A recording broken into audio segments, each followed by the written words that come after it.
말씀을 통하여 우리에게 하나님께서 은혜 베풀어 주실 줄로 믿습니다. 귀한 성탄 아침입니다. 우리 옆에 계신 분들과 이렇게 한번 인사했으면 좋겠습니다. 메리 크리스마스.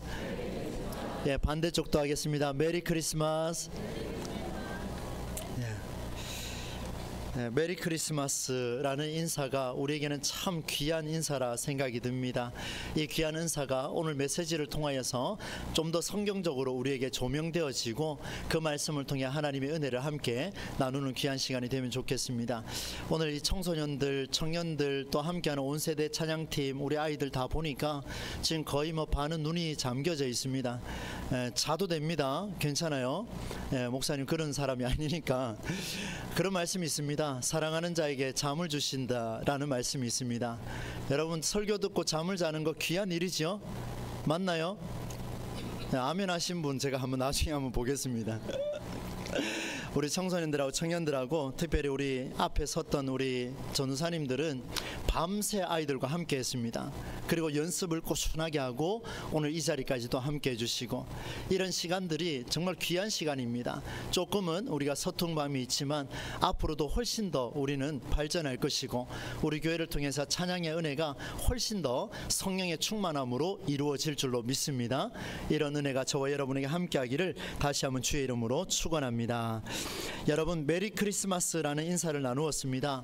어둠 가운데 빛이 임하셨습니다. 그런데 그 빛은 어둠이 전혀 경험하지도 못했던 깨닫지도 못했던 새로운 차원의 세계입니다. 성경은 그 빛을 가리켜서 오늘 9절 말씀에 보니까 참빛 이렇게 표현하고 있습니다. 한번 따라서 할까요? 참빛. 한번 합시다. 참빛. 혹시나 머릿속에 옛날에 끓었던 참빛 생각하시는 분은 아마 없으시겠죠? 참빛. 참빛. 빛 중에 참된 빛이다 이렇게 표현하고 있습니다. 오늘 우리 시대에도 이 빛은 필요합니다.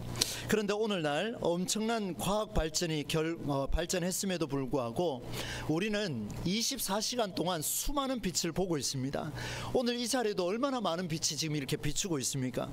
자연빛과 인공빛을 비추하며 우리는 그렇게 살아가고 있습니다. 그런데 이렇게 많은 빛이 있음에도 불구하고 사람들의 얼굴은 계속해서 일그러져 가고 있습니다. 현대에 와서는 더 심해진 것 같습니다. 저도 몇 년을 살지 않았습니다만은 한 해 한 해 지나면서 사람들의 마음이 더 강팍해졌습니다. 빛이 이렇게 많은데도 불구하고 왜 이렇게 강팍해질까? 그런 고민을 가지고 오늘 말씀을 보게 되는데요. 물론 사람의 얼굴에 빛이 있긴 합니다. 오늘도 우리가 메리 크리스마스 하면서 환하게 웃었습니다. 정말 크게 웃었지요? 그런데 여러분 때로는 그 빛이 우리 얼굴에 비치는 이 빛이 인위적으로 만들어진 빛이 있을 때가 참 많습니다. 나는 무엇이기 때문에, 나는 목사이기 때문에, 나는 장로이기 때문에, 나는 회사의 사장이기 때문에, 나는 오늘 백화점에서 일하는 직원이기 때문에 등등 그런 관계성 때문에 내 얼굴에 미소가 만들어지고 밝아지는 그런 빛, 이런 빛을 우리가 할 때가 얼마나 많습니까? 앞에서는 가면을 쓰고 살고 뒤에서는 속이 터져라 울기도 하고 앞에서는 가면을 쓰고 당당해지는 것 같지만 돌아서서 집에 들어가면 마음이 복잡해지는 이런 세계가 오늘 우리의 모습은 아닌가 한번 생각을 해보게 됩니다. 자신의 심연에서 올라오는 외로움과 그 아픔, 답답하지요? 얼마나 답답합니까? 가면 속에 숨겨진 얼굴을 보여주는 우리의 모습이 있는데도 불구하고 그럼에도 불구하고 우리는 만들어진 그 얼굴을 가지고 살아갑니다. 그래서일까요 여러분? 크리스마스가 다가오면 나의 이런 답답함을 해소하고 싶어서 무언가 내게도 특별한 일이 있지 않을까 이런 생각으로 우리는 맞이할 때가 많습니다. 가면을 쓴 웃는 얼굴이 아니라 가면 속에 여러분 제 얼굴 한번 보십시오. 화납니까? 웃고 있지요? 속은 타들어가요. 환하게 웃고 있지만 속은 정말 너무 상했습니다. 여러분 우리의 모습이 이런 모습들이 있을 텐데 가면을 쓴 웃는 얼굴이 아니라 가면 속에 진짜 얼굴이 빛을 보고 싶어서 몸부림치고 있는 우리의 속마음은 없는지요? 여러분 우리 스스로 한번 돌이켜 봅시다. 여러분 지난 한 주 동안 이 말씀을 준비하면서 제 아내도 물었습니다. 너는 속이 편하냐? 아니요. 너는 답답하냐? 답답합니다. 뭐 이런 답변을 주고받으면서 내 안에 있는 진짜 얼굴이 나는 무슨 빛을 기다리고 있는가 이런 것들을 저는 생각할 수 수밖에 없었습니다. 여러분, 그 빛, 오늘 성경은 참빛이라고 그렇게 표현하고 있는데 그것이 오늘 우리에게는 어떻게 다가오는지, 성경의 참빛, 빛 중에 빛이다, 맞습니다. 그건 그렇고 나는 나다, 이게 아니고 오늘 이 말씀이 과연 나와 무슨 상관이 있는지를 제가 두 가지로 한번 살펴보고 이 두 가지가 마지막에 어떻게 조화를 이루는지를 한번 정리해 보도록 하겠습니다. 먼저 첫 번째 원리입니다. 오늘 성경 말씀에 유명한 구절이 있죠. 12절 말씀입니다. 여러분, 12절 말씀을 함께 한번 읽어보겠습니다. 시작. 영접하는 자 곧 그 이름을 믿는 자들에게는 하나님의 자녀가 되는 권세를 주셨으니. 영접하는 자, 영접하는 자, 이게 무엇일까요? 영접한다라는 것은 오늘 세례를 받은 두 아이의 부모님들처럼 그것을 내가 믿습니다라고 하는 결단입니다. 하나님의 자녀가 되는 권세를 얻는 복이 무엇이냐? 영접하는 일입니다. 참 좋지요. 그런데 여러분, 신기합니다. 오늘 성경에 보시면요, 누구를 영접하라는 말이 없습니다. 여러분, 그렇게 한번 본 적 있습니까? 저는 이번에 이 본문을 보면서 다시 한번 조명할 수밖에 없었습니다. 왜? 성경은 1장 1절부터 그 예수를 영접하라, 그리스도를 영접하라, 하나님을 영접하라, 너희가 믿고 있는 그 하나님을 영접해야 하나님의 자녀가 되는 권세를 주겠다 약속하셨으면 훨씬 더 확 다가올 건데 왜 예수라는 이름 자체가 보이지 않느냐, 이 말입니다. 실명을 밝히지 않습니다. 메시아로 오신 그리스도라고 밝히지도 않습니다. 적어도 오늘 요한복음은 1장 17절 이후부터 가야 예수라는 이름이 등장합니다. 여러분, 처음부터 예수의 이름이 선포되어야 하는 게 맞지 않습니까? 그래야 무엇을 영접해야 되는지 알지요. 근데 알 수가 없어요. 그래서 자세히 살펴보니까 그분이 누구인지를 표현하는데 대명사를 쓰고 있는데 그는, 그가 곧 참빛, 뭐 이런 등등의 표현으로 그가, 그는, 그가 이런 표현을 담고 있습니다. 이름이 없어요. 그냥 그가 그렇게 했다는 겁니다. 그는 빛으로 밝히러 온 자라라고 선언을 하고 있습니다. 그런데 신기하게도 오늘 10절과 11절 말씀에 보니까 어둠 가운데 빛이 임했는데 그 빛이 누구냐면 그라는 대명사를 썼습니다. 그라는 사람이 왔는데 보니까 10절에 보니 세상이 그를 알아보지 못했다. 전혀 못 알아봤대요. 11절에 보니까 백성이 그를 맞이하지도 않았대요. 뭐 무슨 말입니까? 실명도 없고 그가 누군지 빛이라고 얘기하니 빛인 것 같은데 가면을 쓴 얼굴로 빛을 만들어낸 얼굴인지 아니면 속이 타들어가는 그런 얼굴인지 알 수가 없더라는 거예요. 그래서 사람들이 알아보지 못했습니다. 실제로 예수님께서 다시 이 세상에 오실 때 우리는 누가 과연 그만큼 알아볼 수가 있을까라는 질문도 생깁니다. 그러니 당연히 받아들이는 일은 없었을 것입니다. 왜 그럴까요, 여러분? 빛이라는 것은 오늘 우리 눈에 보이는 것처럼 이런 빛이 눈에 보여야 됩니다. 그런데 사람들이 기대하는 어떤 빛도 보이지 않았습니다. 실명도 거론되지 않으니 누군지 어찌 알겠습니까? 게다가 가면 속에 가려진 진짜 내 얼굴, 이 최성수 목사의 이 바깥에 그려진 그 가짜 얼굴 말고 속에 있는 그 문드러져 있는 그 모든 그런 얼굴들을 세상에 좋은 세상을 기대하는 평안을 가져다 줄 수 있는 분이다 어떻게 확신할 수 있느냐, 이 말입니다. 그래서 오늘 성경 요한은요 정말 멋진 말씀을 기록을 하고 있습니다. 이제 그 첫 번째의 결론에 해당되는데요, 눈에 보이지 않는 그 참 빛을 영접하라 12절에서 그렇게 말씀하고 있습니다. 영접하게 되면 하나님의 자녀가 되는 권세를 주시겠다 약속하셨습니다. 참 빛을 지칭하는 그분을 영접하라. 그렇죠, 그 빛을 영접하라. 그러나 여전히 눈에 보이지 않습니다. 안타깝게도 우리 눈에는 보이지가 않습니다. 그러면 어찌하면 좋겠습니까? 여러분, 우리 어른들은 그래도 믿음으로 고백을 해요. 그런데 우리 청소년들, 여기 아동아이들도 있습니다만 이 아이들한테 참빛을 영접하라 뭐 이렇게 이야기하면 알아듣겠습니까? 제가 가온이한테 한번 물어볼까요? 네, 고개 끄덕하면 됩니다. 그냥. 예. 맞죠, 여러분? 한번 보십시오. 제가 제 딸과 제 아들한테도요 참빛을 영접하라, 하나님의 자녀 되는 권세를 주겠노라. 이 뭐 이상한 소리 아닙니까, 여러분? 이게 뭔 말인지 잘 모르는 거예요. 그래서 여러분, 오늘 이 시간 우리 첫 번째로 주시는 놀라운 메시지가 있습니다. 그게 바로 14절 말씀인데요, 함께 한번 읽어보겠습니다. 14절입니다. 시작. 말씀이 육신이 되어 우리 가운데 거하심에 은혜와 진리가 충만하더라. 아멘. 자, 여러분 보십시오. 그라고 표현을 했고, 그는, 그가, 그게 참빛인데요, 누군지 잘 모르겠어요. 그런데 보니까 육신이 되어 온 사람이 있더라는 겁니다. 육신이 되어 온 사람, 실제로 있었다는 거예요. 우리가 그 가운데 계신 것을 보았다, 이렇게 표현하는데, 우리 가운데 눈에 보이는 몸으로 임한 것은 오늘 성경의 14절에 보니까 육신이 되었는데, 무엇이 육신이 됐다고 표현하고 있습니까? 말씀이 육신이 되어. 한번 따라서 합시다. 말씀이 육신이 되어. 여러분 잘 한번 들어보십시오. 이 말을 바꿔서 이야기하면 놀라운 메시지가 드러납니다. 육신의 몸으로 입고 온 그분의 이름을 말씀이라고 표현하고 있는데, 빛이 세상으로 왔습니다. 제가 다시 한번 정리를 해보겠습니다. 여러분, 육신으로 온 그분의 이름이 말씀이라고 표현하고 있습니다. 말씀이 육신이 되어 우리 몸으로 왔다는 겁니다. 이 말은 다른 말로 이야기하면 눈에 보이는 몸으로 왔다는 거예요.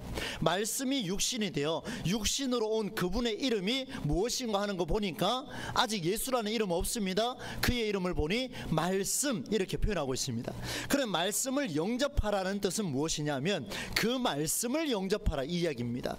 영접하라는 뜻은 그 말씀을 영접하라. 한 번 더 정리할까요? 육신으로 온 그분은 누군지는 우리가 알 수 없습니다. 그러나 분명한 사실은 몸으로 왔다라는 것을 성경은 증언하고 있습니다. 그런데 그분의 이름이 뭐냐 하는 보니까 말씀이에요. 그리고 그분을 영접하는 것이 무엇인가 하면 그 말씀을 영접하는 것이다, 이렇게 이야기하고 있습니다. 여러분, 오늘 우리가 새겨야 할 첫 번째입니다. 이제 두 번째 원리로 적용을 해볼 텐데요, 역시 14절 말씀에 되어 있습니다. 조금 전에 말씀드렸던 대로 우리 가운데 눈에 보이는 몸으로 임한 것이 말씀이라 표현하고 있습니다. 눈에 보이는 몸으로 왔어요. 그런데 그 이름을 말씀이라고 표현을 하고 있죠. 그런데 이것 또한 다르게 표현하면 여러분 이렇습니다. 한번 집중해 보십시오. 어느 딱 한순간에 말씀이 육의 몸을 입고 왔습니다. 그러면 육의 몸을 입기 이전의 삶은 육의 몸이 아니니까 무엇으로 사셨습니까? 말씀이 육신이 되었으니까 육의 몸을 입기 전에는 무엇이었습니까? 말씀이었습니다. 육의 몸을 다 정리를 하고 부활하셔서 하나님 보좌 우편에 앉으셨다, 성경은 기록하고 있는데, 그러면 그 육의 몸을 끝을 내고 이후의 삶은 무엇으로 계신다고요? 말씀으로 계신다고요. 여러분, 오늘 우리에게 주시는 엄청난 메시지입니다. 여러분, 이걸 다시 한번 기억해 보십시오. 육신의 몸을 벗어난 이유도 말씀이요, 육신의 몸을 입기 이전에도 말씀이요, 육신이 되지 않은 상태는 오직 말씀뿐이었다라는 것을 오늘 요한이 기록하고 있습니다. 예수님 보여주세요. 볼 수가 없어요. 예수님 언제 나타납니까? 지금 안 보여요. 그런데 성경은 뭐라고 이야기하냐면, 그때 당시에 몸으로 온 그 순간은 예수라는 사람이었지만 그 전에도 말씀으로 계셨고 그 이후에도 말씀으로 계신다, 이렇게 표현을 하고 있습니다. 사랑하는 여러분, 육신의 몸으로 이 땅에 임한 순간도, 예수님의 탄생 순간도 말씀이 육신이 되어 말씀이 몸이 되었기 때문에 이 몸은 곧, 제가 어렵게 지금 설명하지요, 이 몸은 곧 무엇이라고요? 말씀입니다. 할렐루야. 우리에게 말씀이 오셨어요. 우리에게 육신의 몸으로 오셔서 우리를 구원하러 오신 예수 그리스도가 맞지만, 그러나 그분은 이미 증언한 대로 말씀으로 우리에게 오셨고, 이전에도 말씀으로 계셨고 이후에도 말씀으로 계신다라는 것을 보여줍니다.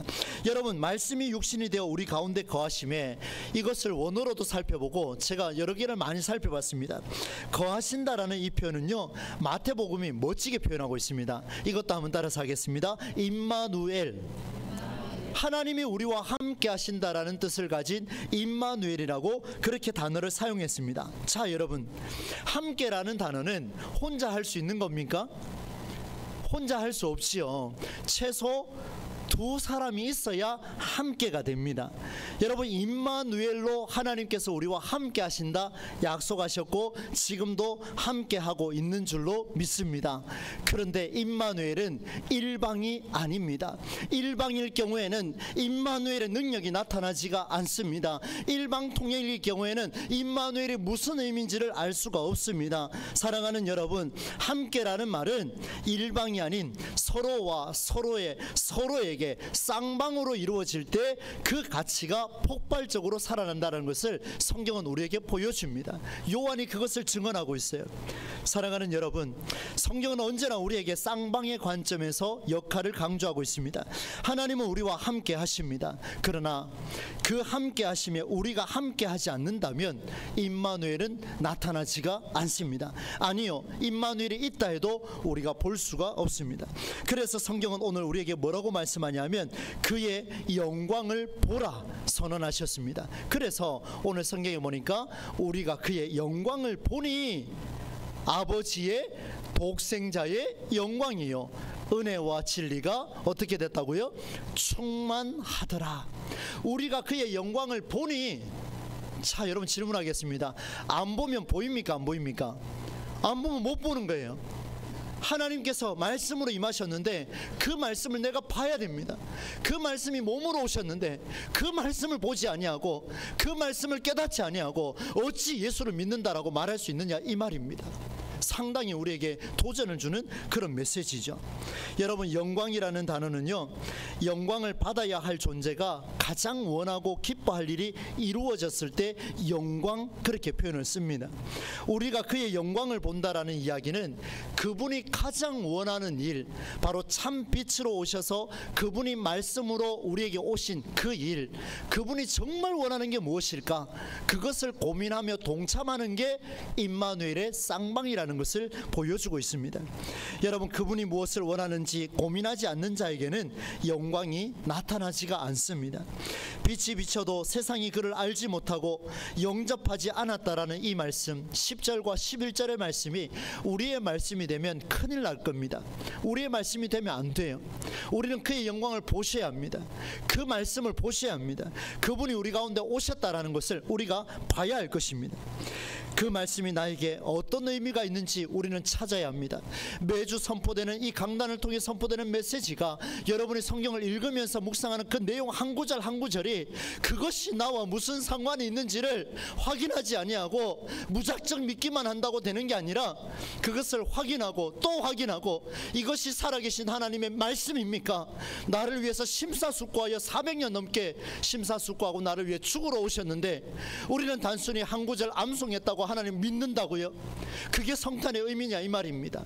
진정한 성탄의 의미는 하나님이 오신 그 말씀을 내 삶과 무슨 관계가 있는지를 오늘도 고민하고 그 말씀을 붙잡고, 나와 상관이 없는 말씀은 떠나버리고 나와 상관이 있는 그 말씀 붙잡고 하나님과 함께 하겠노라, 임마누엘에 동참하겠노라, 이런 결단이 있을 때 우리는 성탄의 의미를 살릴 수가 있습니다. 여러분, 우리는 예물을 드리면 끝입니까? 아니지요. 그 예물이 귀하게 쓰임받도록 우리는 기도해야 할 것입니다. 우리는 응답해야 합니다. 사랑하는 여러분, 성경은 성탄의 기쁨을 하늘로부터 오는 은혜와 진리가 충만하다, 이렇게 말했습니다. 예수님의 이름으로 여러분에게 축복합니다. 예수님의 이름으로 명합니다. 오늘부터 여러분의 삶에 은혜와 진리가 충만하게 일어나기를 주의 이름으로 축원합니다. 은혜와 진리가요, 폭발적으로 일어났으면 좋겠어요. 너무나 간절합니다. 여러분, 저의 목회 인생 가운데 전 늘 간절하다고 표현하지만 진심입니다. 여러분의 삶에 하나님의 은혜와 하나님의 진리가 살아있음이 증언되고 여러분 가운데 폭발적으로 일어나서 여러분의 삶이 은혜로운 삶으로 이루어가는 놀라운 역사가 일어나기를 정말 간절히 소망합니다. 반드시 그렇게 돼야 돼요. 그런데 여러분, 시대를 뛰어넘어 만들어진 얼굴빛을 가지고 살아가는 사람이 너무나 많습니다. 진짜 자기 얼굴은 드러내지 못하는 현실, 너무나 안타깝습니다. 그러나 성경은 이 인위적인 얼굴을 쓰지 말라 말씀하고 있습니다. 여러분, 우리 안에 있는 진짜 속 얼굴을 드러내십시다. 오늘 하루만큼이라도 억울한 일 있으면 토해내시고, 하나님 앞에 우울한 일 있으면 토해내시고, 하나님 이런 일 저런 일 때문에 나 오늘도 상처받았습니다, 이런 일 때문에 하나님, 나는 하나님 앞에 왔을 때 정직하지 못합니다. 오늘도 메리 크리스마스 하며 웃으면서 인사할 수 있을 것 같지만 속은 타들어갑니다. 한번 털어내 봅시다. 그리고 말씀 앞에 마주하십시오. 그때야 임마누엘이 여러분을 만나 주실 겁니다. 그리고 여러분이 임마누엘을 마주할 수 있을 것입니다. 어떻게 하면 됩니까? 그 말씀이 나와 무슨 상관이 있는지 고민하는 자에게 은혜와 진리가 충만할 것입니다. 이제 말씀을 맺겠습니다. 여러분, 어둠을 밝히러 육신의 몸으로 온 참 빛은 이 세상에 없습니다. 제가 사입이라고요? 아닙니다. 여러분, 그 빛은 이 세상에 없습니다. 보이지가 않습니다. 보이면 좀 가져와 보십시오. 저도 한번 믿어보게요. 안 보입니다. 그러나 오늘 우리에게 있는 게 있습니다. 우리는 그 참빛, 그 중에 빛을 찾으려 해도 그 빛이 보이지 않는다 할지라도 우리 눈에 보이는 게 있습니다. 바로 여러분의 손앞에 펼쳐진 성서입니다. 이것이 말씀이요, 이것이 저와 여러분을 만나고자 오늘도 살아 역사하고 계십니다. 육신의 몸으로 온 시간, 한 젊은 청년 목수의 아들 예수님이 살아낸 시간은 33년입니다. 그 중에도 사명을 감당한 세월은 3년에 불과합니다. 태초의 창조 사건부터 오늘 2024년 12월 25일까지 예수님은 3년도 아닌 33년도 아닌 모든 세월을 말씀으로 살아내셨고 말씀으로 살아왔으며 오늘도 말씀으로 함께 하시며 이후로도 말씀으로 우리와 함께 하실 줄로 믿습니다. 그때 보였던 그 3년의 목말라 하지 마시고 지금 내 눈앞에 있는 살아계신 말씀, 그 예수 그리스도, 오늘도 말씀으로 우리가 영접하여서 하나님이 주시는 은혜와 진리가 충만한 그런 삶을 우리가 살아가야 될 줄로 믿습니다. 성탄절 아침입니다. 아기 예수가 오신 이유는 우리를 구원하고자 베들레헴 땅 말구에서 태어났습니다. 겸손을 강조하려고요? 그것도 맞습니다. 그러나 가장 낮은 자리로 오신 이유가 있습니다. 높은 자리에 왔으면 그 말씀은 높은 자들의 소유물이었을 것입니다. 종교개혁이 일어난 이유가 무엇입니까? 권력자들을 위해서 성서가 해석됐기 때문에 그렇습니다. 오늘 우리 한국교회가 수많은 권력자들과 수많은 군림하는 목회자들의 말씀이 해석됐습니다. 사랑하는 여러분, 저는 과감하게 여러분과 함께 결단하고자 합니다. 오늘 우리 교회는 누군가에 의해 해석된 성서가 아니라 성서 자체가 우리를 살려내고 성서 자체가 우리의 삶을 복되게 하셔서 그 말씀이 우리를 움직여 나가는 아름다운 교회, 그 말씀이 저를 살리고 여러분을 살려내는 그런 놀라운 역사가 우리 교회에 일어나기를 간절히 소망합니다. 주님이 보여주셨습니다. with, 함께 하라, 임마누엘 하라. 임마누엘은 주님이 말씀하시면 그 말씀에 응답하는 자, 바로 with 하는 자가 한 사람이 있을 때, 그 말씀에 순종하는 그 한 사람이 있을 때 여러분의 삶은 은혜와 진리로 충만할 것입니다. 주님 우리를 찾으십니다. 목사이기 때문에 웃느냐? 너는 아버지이기 때문에 애들 앞에서 또 웃어야 하느냐? 여러분, 우리는 만들어진 그런 웃음으로 가득 차 있습니다. 오늘 예배가 마치고 돌아갈 때에는 내 속에서 우러나오는 그 답답함이 말씀으로 해결되어 예배를 통해 회복되어서 서로에게 내 속 얼굴을 드러내는 메리 크리스마스가 우리의 입술을 통해서 전해질 수 있기를 소망합니다. 바라건대 이 한 주 동안 또 내년 성탄절을 맞이하는 그 시간까지 여러분이 말씀과 마주하여 살아내므로 하나님의 놀라운 역사가 은혜와 진리로 여러분에게 충만하기를 우리 주 예수님의 이름으로 간절히 축원합니다. 하나님 아버지, 감사를 드립니다. 성탄절 아침 무겁고 어려운 메시지, 요한의 메시지를 살펴보았습니다. 오늘 우리에게는 그 빛이 보이지 않아 만들어진 얼굴을 가지고 살아가며 또다시 메리 크리스마스 외치고 있었습니다. 우리 자신을 돌아보며 이제 점검합니다.